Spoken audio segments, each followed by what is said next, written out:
Hello students, आज हम लोग बीम के न्यूमेरिकल को सॉल्व करेंगे। इस न्यूमेरिकल में हमें क्या फाइंड करना है?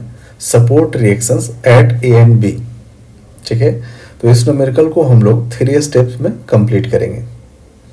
चलिए, स्टेप 1 क्या करना है? इसमें एफबीडी आपको ड्रॉ करना है। Draw FBD diagram of entire beam. और एफबीडी में किस किस बातों का ध्यान में रखना है उसको हम लोग देखते हैं। सेकेंड स्टेप इसका क्या होगा? एंटायर बीम के लिए आपको इक्विलिब्रियम कंडीशन अप्लाई करनी है। तो इक्विलिब्रियम कंडीशन कितने होते हैं? 3 कंडीशंस होते हैं। Summation of F X is equal to 0, summation of F Y equal to 0 and summation of moment of all forces at about any point is equal to 0। और जो थर्ड स्टेप होगा हमारा calculation part होगा, जिसमें हम लोग calculate करेंगे reactions at A and B. तो चलिए एफबीडी से स्टार्ट करते हैं। फर्स्ट स्टेप क्या होगा? FBD of entire beam A B. FBD को हम लोग क्या करते हैं? कंप्लीट करते हैं। फ्री बॉडी डायग्राम में आपको कुछ ऐसे इंपॉर्टेंट पॉइंट्स है जिसको ध्यान में रखना है।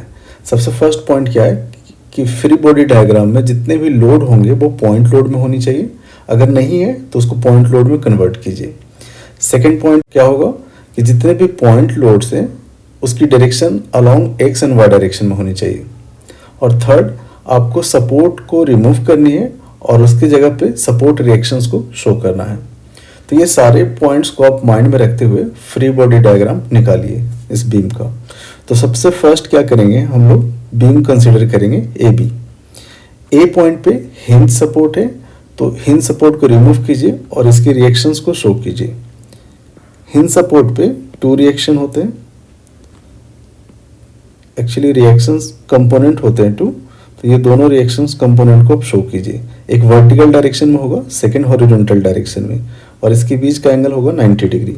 इस रिएक्शन को बोलेंगे R A along vertical direction means V, और R A H. Okay, next जो फोर्स है 8 किलो न्यूटन का पॉइंट लोड है, बट ये टिल्टेड है, तो इसको रिजॉल्व कीजिए। रिजॉल्व करने के लिए हम क्या करेंगे, इसके एंड पॉइंट पे एक ऐसा क्वाड्रेंट जैसा ले लीजिए और ये एंगल 30 डिग्री है, तो अल्टरनेट एंगल से ये कितना होगा? 30 डिग्री। ठीक है, और ये जो कंपोनेंट होगा, जिस साइड एंगल होता है उस साइड कॉस का कंपोनेंट लेते हैं, और इस फोर्स की जो मैग्नीट्यूड है वो 8 किलो न्यूटन की है। तो एंगल साइड में हम कॉस का कंपोनेंट लेंगे। ये जो कंपोनेंट होगा वो 8 cos 30 डिग्री का हो जाएगा। अनदर साइड जो है वो हम लोग साइन का कंपोनेंट लेते हैं। ये कंपोनेंट हो जाएगा 8 sin 30 डिग्री। ठीक है, नेक्स्ट जो फोर्स है वो अलोंग नेगेटिव वाई डायरेक्शन में है, तो इसको एज इट इज रखेंगे। इसको रिजॉल्व करने की जरूरत नहीं है। हमें जितने भी पॉइंट लोड है वो एक्स एंड वाई डायरेक्शन में चाहिए, तो ऑलरेडी ये वाई डायरेक्शन में है, तो इसको एज इट इज रखेंगे। बी पॉइंट पे सपोर्ट है और ये रोलर सपोर्ट है, तो इस पे क्या होगा? एक रिएक्शन डालना आपको, इसको बोलेंगे R B, reaction at B, और ये परपेंडिकुलर टू द बीम होगा। ठीक है, ये हमारा कंप्लीट एफबीडी हो गया। सारे डिस्टेंस आप ले लीजिए इस सेक्शन के बीच का। ये 3 मीटर है, ये हमने स्केल से कंसीडर नहीं किया है, तो ये डिस्टेंस आप रैंडम ले रहे हैं। 3 मीटर हो जाएगा और ये हो जाएगा 2 मीटर। ये हमारा एफबीडी कंप्लीट हो गया। चलिए, सेकेंड स्टेप हमारा क्या होगा? अप्लाई कीजिए equilibrium condition. Apply equilibrium condition.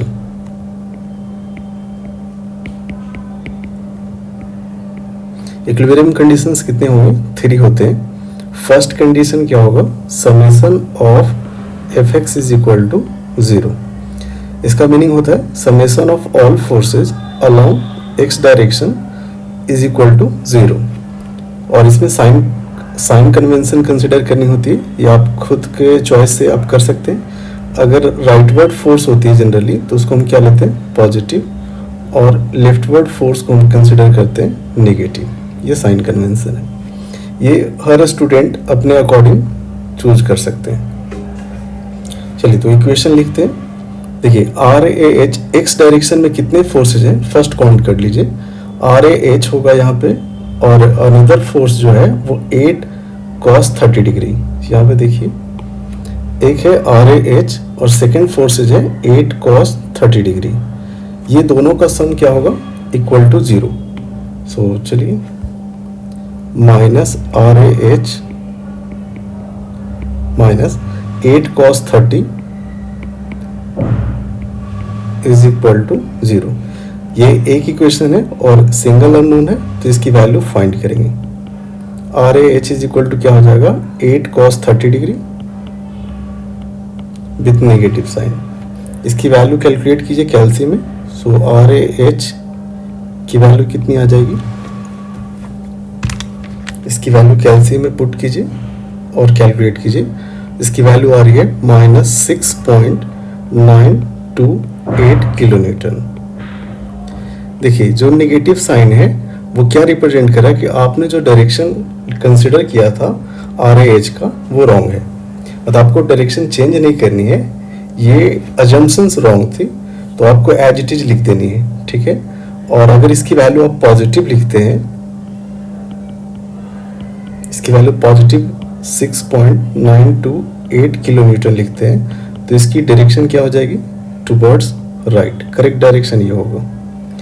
लेकिन अगर इसकी वैल्यू अगर आगे की इक्वेशन में आपको सब्स्टिट्यूट करनी है, तो ये वैल्यू सब्स्टिट्यूट कीजिएगा जो आपको आया है, और इसकी डायरेक्शन क्या थी, नेगेटिव साइड, जो हमने अज्यूम किया था, ठीक है। ये फर्स्ट इक्विलिब्रियम कंडीशन हो गया, summation of F X is equal to 0। Second equilibrium condition क्या है, summation of all forces acting along Y direction is equal to 0। Y direction में जितने भी फोर्सेज है सभी का सम क्या होना चाहिए, 0। इसमें भी हम साइन कन्वेंशन लेते हैं, अपवर्ड फोर्स को क्या कंसिडर करेंगे, पॉजिटिव, डाउनवर्ड फोर्स को हम कंसिडर करेंगे नेगेटिव। अगेन ये जो साइन कन्वेंशन है आपके अकॉर्डिंग होती है।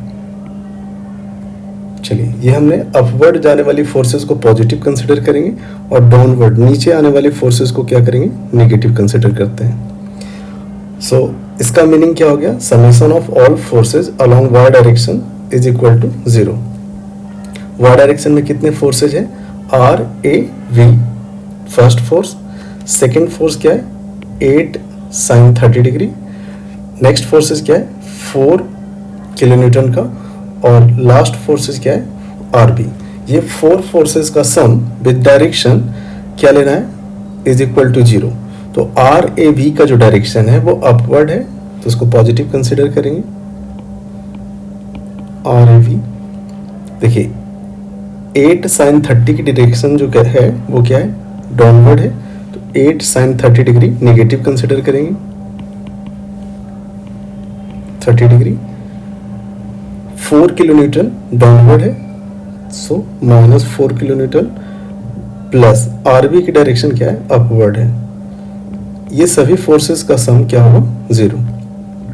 इससे एक इक्वेशन फॉर्म हो रही है, R A B plus R B is equal to sine 30 की वैल्यू 1/2 होती है, 8 इंटू 1/2 4, और ये -4 क्या हो जाएगा, -8। राइट साइड आप सेंड करेंगे तो क्या हो जाएगा 8। इसको इक्वेशन 1 कंसिडर कीजिए, क्योंकि सिंगल इक्वेशन है और 2 अननोन है, तो ये सॉल्व नहीं होगा, तो नेक्स्ट इक्वेशन का हम वेट करेंगे। नेक्स्ट हम लोग मोमेंट के इक्वेशन को लिखेंगे। आप सबसे फर्स्ट क्वेश्चन क्या आएगा आपके माइंड में कि मोमेंट आप किस पॉइंट के अबाउट लेंगे। सो वैसा पॉइंट हम लोग सेलेक्ट करेंगे जहां से मैक्सिमम नंबर ऑफ फोर्सेज या maximum number of unknown forces pass हो रहे हैं। तो आप बीम को देखिए और इस सेक्शन को आप ऑब्जर्व कीजिए। ए पॉइंट से 2 फोर्सेज पास हो रहे हैं, सी पॉइंट से 2 कंपोनेंट्स हैं, डी पॉइंट से 1 एंड बी पॉइंट से 1। तो आप ए एंड सी कंसिडर कर सकते हैं। सो हम लोग मोमेंट के लिए किस पॉइंट के अबाउट मोमेंट लेना है, जहां से maximum number of unknown forces pass हो रहे होंगे। तो summation of moment at A is equal to क्या लेंगे, 0। अब इसमें क्लॉकवाइज डायरेक्शन, इसकी साइन कन्वेंशन क्या होती है, क्लॉकवाइज जो रोटेशन हो रही है उसको पॉजिटिव लेंगे और एंटी क्लॉकवाइज को नेगेटिव। ठीक है। मोमेंट का फॉर्मूला क्या होता है,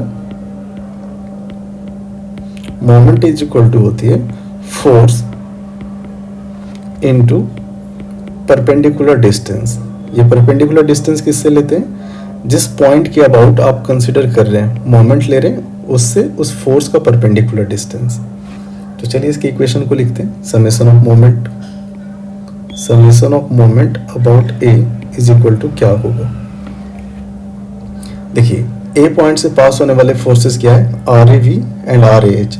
ये दोनों का मोमेंट क्या होगा? जीरो, क्योंकि ए पॉइंट से पास हो रहा है और ए पॉइंट के अबाउट हम लोग मोमेंट कंसिडर कर रहे हैं। तो ये दोनों फोर्सेस का परपेंडिकुलर डिस्टेंस जीरो होगा, जिसके कारण इसकी मोमेंट जो होगी ए पॉइंट के अबाउट जीरो हो जाएगी। नेक्स्ट जो फोर्सेज है 8 cos 30 डिग्री। 8 cos 30 डिग्री को हम अगर आप शो करते हैं तो ये कैसा होगा? ये देखिए, 8 cos 30 की डायरेक्शन कैसी होगी? ये एक्ट होगा सी पॉइंट पे और इसकी डायरेक्शन होगी नेगेटिव साइड में और पास करेगा ये ए पॉइंट से 8 cos 30 डिग्री, और इसका जो अनदर कंपोनेंट है वो 8 sin 30 डिग्री। सो 8 cos 30 का मोमेंट क्या हो जाएगा? जीरो, क्योंकि ये इस ए पॉइंट से पास हो रहा है। 8 sin 30 डिग्री का जो मोमेंट होगा वो कितना होगा? 8 sin 30 हमारा फोर्स है और इसका परपेंडिकुलर डिस्टेंस कितनी है? 3। मोमेंट 8 sin 30 का मोमेंट अबाउट ए कितना हो जाएगा? 8 sin 30 इंटू परपेंडिकुलर डिस्टेंस कितनी है? 3, और ये क्लॉकवाइज है तो इसको हम पॉजिटिव लेंगे। 8 sin 30 degree into perpendicular distance कितनी है? 3। नेक्स्ट जो फोर्स होगा वो है 4 किलो न्यूटन का। अगेन ये क्या है? ए पॉइंट के अबाउट देखिए, ए पॉइंट पे थंब रखिए और इंडेक्स फिंगर को फोर्स की डायरेक्शन में रोटेट कीजिए। तो इसकी रोटेशन कैसी दिख रही है? ए पॉइंट के अबाउट क्लॉकवाइज हम पॉजिटिव कंसिडर करते हैं। मोमेंट क्या हो जाएगा? फोर्स है आपका 4 किलो न्यूटन और ए पॉइंट से इसका परपेंडिकुलर डिस्टेंस कितना होगा? 6 मीटर। चेक कर लीजिए, 4 किलो न्यूटन का फोर्स है और ए पॉइंट से इसका परपेंडिकुलर डिस्टेंस कितनी है? 6 मीटर। ये 6 मीटर। नेक्स्ट जो होगा फोर्स आरबी को कंसिडर करेंगे। आरबी ऊपर के डायरेक्शन में जा रहा है, तो मोमेंट की डायरेक्शन को चेक करने के लिए हम क्या करते हैं? जिस पॉइंट के अबाउट आप मोमेंट ले रहे हैं उस पर थंब को रखिए और फोर्स के डायरेक्शन में इंडेक्स फिंगर को रोटेट कीजिए। तो इसकी रोटेशन ए पॉइंट के अबाउट कैसी दिख रही है? Anti clockwise. एंटी क्लॉकवाइज जो डायरेक्शन कंसिडर की हम लोग वो कैसी है? नेगेटिव। सो फर्स्ट हम साइन देते हैं माइनस। मोमेंट का फॉर्मूला क्या होता है? Force into perpendicular distance. Force हमारा है आर बी और इसका परपेंडिकुलर डिस्टेंस कितनी है? 8 होगा, तो 8 is equal to 0। Summation of moment at A is equal to क्या होगा? 0। इससे एक इक्वेशन बनेगा, इसमें सिंगल अननोन है, इसकी वैल्यू हम लोग कैलकुलेट करेंगे। देखिए 8 sin 30 की वैल्यू कितनी होगी? sin 30 की वैल्यू होती है हाफ, तो 8 इंटू हाफ क्या हो जाएगा? 4, 4 3 जा 12। ये हो गया 12 प्लस 24 इज इक्वल टू क्या हो जाएगा? 8 R B. Therefore R B की वैल्यू कितनी हो जाएगी? 36 डिवाइडेड बाई 8। इसको कैंसिल कीजिएगा 4 से, तो ये 2 हो गया और ये हो जाएगा 9। आर बी हमारा क्या है? अननोन फोर्स है, रिएक्शन फोर्स है बी पॉइंट का, जिसकी वैल्यू आ गई 4.5 किलो न्यूटन। ये हो गया बी पॉइंट का रिएक्शन।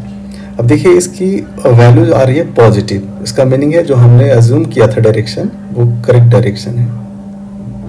हमने आरबी की डायरेक्शन कैसा कंसिडर किया था? Positive Y direction. सो ये पॉजिटिव वैल्यू आ रही है, तो इसकी डायरेक्शन क्या है या हमारी अजम्पशंस क्या है? करेक्ट है। ये हो गया। अब हम लोग इक्वेशन फर्स्ट में आरबी की वैल्यू सब्स्टिट्यूट करेंगे फ्रॉम इक्वेशन 1। क्या है equation 1? R A V plus R B is equal to 8। R A V plus R B is equal to 8। Therefore R A V की वैल्यू कितनी हो जाएगी? 8 minus R B. R A V की value हो जाएगी 8 minus R V की value हमें मालूम है 4.5। तो ये आर ए वी की वैल्यू कितनी आ रही है 3.5 किलोमीटर। ये भी पॉजिटिव आ गया, इसका मीनिंग है जो हमने अज्यूम किया था डायरेक्शन वो करेक्ट है। देखिए यूनिट पे हमेशा ध्यान रखिएगा, जो न्यूमेरिकल में गिवन होगा फोर्स का यूनिट वो कंसिडर करनी है। ऑल फोर्सेस जो है नॉन फोर्सेस वो किलो न्यूटन में है, तो यहाँ पे हम किलो न्यूटन में यूनिट को लेंगे। हमारे पास आर बी आ गया, आर ए भी आ गया, और एक अनदर कंपोनेंट था यहाँ पे आर ए एच। ये 3 अननोन फोर्सेज हमें मिल गए। हमें फाइंड क्या करना है, support reactions at A and B. तो ए पॉइंट पे जो हमने फाइंड किया वो सपोर्ट रिएक्शन नहीं है, एक्चुअली वो रिएक्शन कंपोनेंट्स है। तो हम सपोर्ट रिएक्शन कैसे फाइंड करेंगे ए जॉइंट का, फिर से हम थोड़ा देखते हैं फ्री बॉडी डायग्राम को। ये ए जॉइंट है, ए जॉइंट पे हमने कंसीडर किया था ये कंपोनेंट है आर ए एच, और ये अपवर्ड डायरेक्शन में जो कंपोनेंट है इसको हमने आर ए बी लिया था। देखिए ये दोनों कंपोनेंट आ गया, बट आर ए एच की डायरेक्शन कैसी है, नेगेटिव थी, तो इसको करेक्ट कर लीजिए। इस डायरेक्शन को, नेगेटिव का मीनिंग है कि हमारी डायरेक्शन रॉन्ग थी, तो हम ये करेक्ट डायरेक्शन ले लेते हैं। अब ए जॉइंट का ये दोनों कंपोनेंट का जो रिएक्शंस होंगे वो इन बिटवीन द कंपोनेंट पास होते हैं, ठीक है। तो ये दोनों कंपोनेंट का जो रिएक्शन होगा, रिजल्टेंट होगा, वो इन बिटवीन द कंपोनेंट होगा। ये आर ए एच है अनदर कंपोनेंट, और इसको बोलेंगे रिएक्शन एट ए। और बी जो सपोर्ट है, बी पॉइंट पे जो सपोर्ट है उसका रिएक्शन क्या होगा, आर बी। ये सिंगल है इसीलिए हम इसको क्या बोल रहे हैं, आर बी की वैल्यू एज इट इज रखेंगे। आर बी की वैल्यू कितनी आ रही थी 4.5 किलो न्यूटन, ठीक है। रिएक्शन एट ए कैलकुलेट करने के लिए हम क्या यूज करेंगे, फॉर्मूला को यूज करेंगे, कंपोनेंट फार्मूला। देखिए रिएक्शन एट ए की जो वैल्यू होती है वो दोनों कंपोनेंट का स्क्वायर होगा, आर ए एच का स्क्वायर कीजिए प्लस आर ए वी का स्क्वायर कीजिए। इस फॉर्मूला से हम रिएक्शन एट ए फाइंड करेंगे, इसकी मैग्नीट्यूड को। सो आर ए मैग्नीट्यूड हमेशा पॉजिटिव होती है, तो आप मॉड भी ले सकते हैं। R A is equal to root under R A H की वैल्यू कितनी है, आर एच की वैल्यू है 6.928 the whole square plus R A B की वैल्यू कितनी है 3.5 द होल स्क्वायर। इसकी वैल्यू को कैलकुलेट कीजिए, कैलसी में डालिए इसकी वैल्यू, और आर ए की वैल्यू फाइंड कीजिए। आर ए की वैल्यू जो आ रही है वो कितनी आ रही है 7.761 किलो न्यूटन। ये हो गया आपका सपोर्ट रिएक्शन एट ए का, और आर बी क्या हो गया support reaction at B 4.5 kilo newton. ये दोनों सपोर्ट का रिएक्शन हमें मिल गया। अब देखिए आर ए का क्या है, हम कोई भी फोर्स लेते हैं ना तो उसमें 4 कैरेक्टरिस्टिक्स होते हैं, 4 पॉइंट्स याद रखने चाहिए फोर्स के रिगार्डिंग। एक होता है कि फोर्स आप किस पॉइंट पे एक्ट कर रहे हैं, उसका नेचर क्या है, उसकी डायरेक्शन क्या है और मैग्नीट्यूड क्या है। तो आर ए का हमारा पॉइंट ऑफ एप्लीकेशन क्या है, ए है। इसकी नेचर कैसी है, टेंसाइल है क्योंकि अवे फ्रॉम द जॉइंट है। थर्ड, इसकी मैग्नीट्यूड कितनी हो गई 7.761 किलो न्यूटन। ये 3 पॉइंट्स हमें मिल गए फोर्स के रिगार्डिंग। एक लास्ट पॉइंट है डायरेक्शन ऑफ आर ए, वो कैसे कंसिडर करेंगे, तो अज्यूम कर लीजिए कि इसकी डायरेक्शन एक्स एक्सिस से कितनी है, थीटा। सो थीटा के अपोजिट क्या होता है, यहाँ पे आर भी होगा, और जो एडजेसेंट होगा एंगल का उसको हम बोलेंगे आर ए एच। तो डायरेक्शन ऑफ आर ए क्या हो जाएगा, tan theta is equal to R A V divided by हो जाएगा आर एच। आर ए का जो डायरेक्शन है उसको हम थीटा से रिप्रेजेंट कर रहे हैं, तो थीटा की वैल्यू हो जाएगी tan inverse R A V divided by R H. Theta is equal to tan inverse, इसकी वैल्यू पुट कीजिए। आर ए बी की वैल्यू कितनी है, ये मॉड में ले लीजिएगा। आर ए बी की वैल्यू कितनी है 3.5 डिवाइडेड बाई 6.928। चलिए हमने मॉड में लिया तो ये पॉजिटिव कंसिडर करनी है। थीटा की वैल्यू हो जाएगी 26.8 डिग्री। ये क्या, थीटा जो है वो डायरेक्शन ऑफ आर ए होगा विथ एक्स एक्सिस। ये हमारा फाइनल आंसर हो गया। हमें कैलकुलेट करना था सपोर्ट रिएक्शंस, तो सपोर्ट रिएक्शंस मिल गए हमें R A and R B, ये दोनों का मैग्नीट्यूड मिल गया। और आर ए हमारा क्या है, टिल्टेड है, तो इसकी डायरेक्शन भी हमें मिल गई। Theta is equal to 26.8 degree.